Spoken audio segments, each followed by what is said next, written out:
In this lecture, we will address a point in adding parts. We often refer to this as the base part.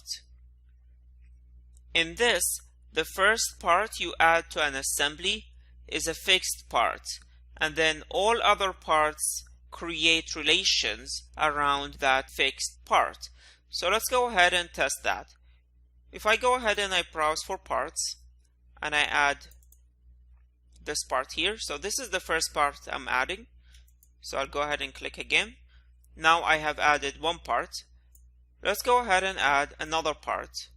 So I'm going to browse and I'm going to add this part here. And now I have two parts. The first part I added is always taken to be a fixed part.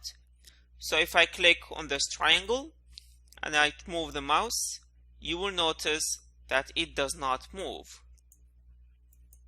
Also in the design tree, you will see that the part triangle is marked with the letter F, meaning fixed.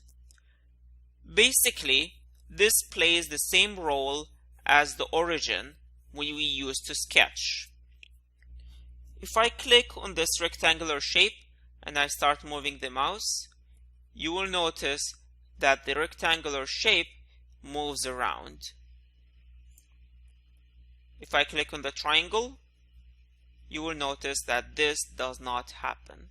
And so when you start adding parts to an assembly file, keep in mind that the first part you add is automatically interpreted as fixed.